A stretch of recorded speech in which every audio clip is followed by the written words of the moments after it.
of PowerPoint 1. So we're focused on the kente cloth. I'm going to go to the next image. The next artist task is to record and commemorate. We're on number 3 here. So our first one is for a human purpose. Second one was create extraordinary versions of ordinary objects. Third one is to record and commemorate. Now this is huge. There's a lot of artwork that falls under this category.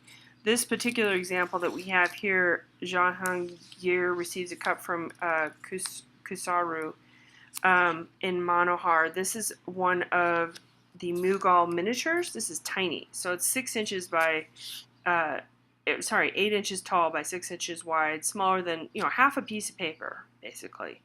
And these are really beautiful, intricate watercolor on paper.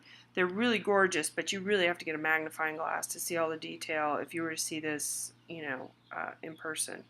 They're really quite gorgeous. But this is commemorating a moment in time with Jahangir, and he's seated behind a canopy. He's being offered a precious gift of a golden cup.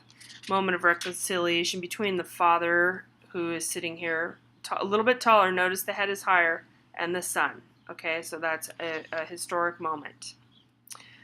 We also have sculpture that commemorates, records and commemorates, and quite often we have sculpture more than we have paintings in the public arena. When we're in a public place, generally speaking, you can have a large sculpture of some kind. Normally, in the past, in the history, we have figurative bronzes, which you guys are pretty familiar with. You walk by and there's a statue of a guy, sometimes sitting on a horse or in some heroic pose, and that would commemorate a war or a certain battle event or something like that. We're in Washington, D.C. here on the Mall, and you guys can see the Washington Monument is here. Behind us, I believe, is the Lincoln Memorial on the other side, so Washington's here. If we were to follow this path going this way or flip around, we would see the Lincoln Memorial. This particular piece was highly controversial, and you're going to want to read about Maya Lin, who is our artist for this particular piece. She was quite young when she put this together, and she came up with it almost like one of those instant inspirations, but you're going to have to look at more of that, and you're going to write about her, and you're going to write about this piece.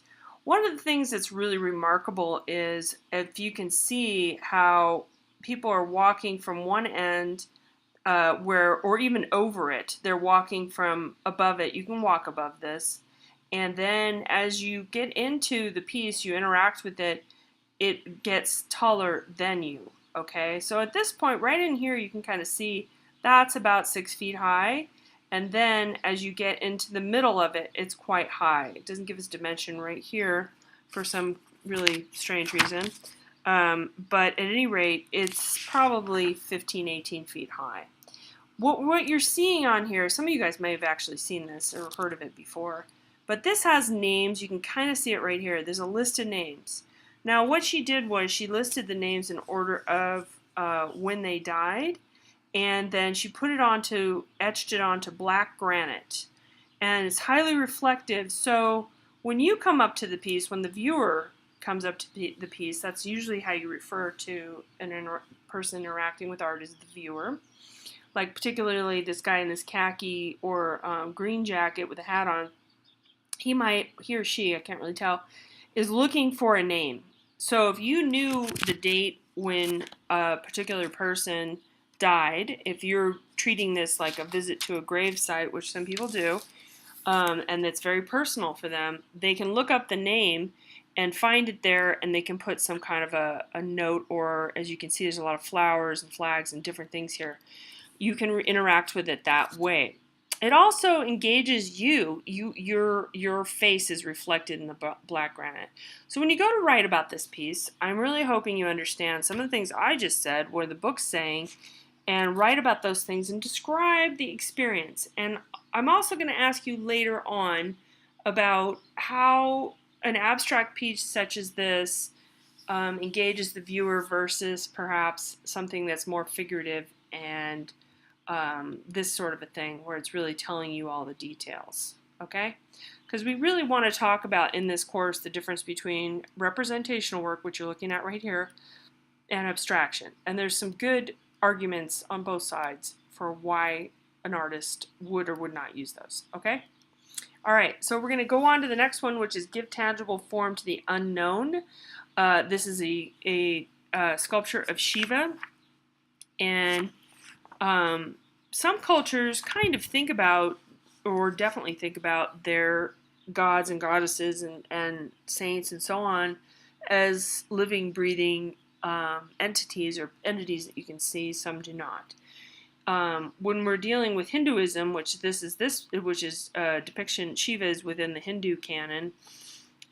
This is not someone you see, but you understand the different powers of Shiva and the different attributes. Okay, there's a lot of icons. There's sort of a flame here that's surrounding a flower-like flame. There's a sort of infant-looking person down here. This is a lotus leaf, or sorry, a lotus blossom here. There's a lot of things going on in this image, which we won't get too into, but it's showing you what Shiva looks like in the attributes so that you will be better able to worship.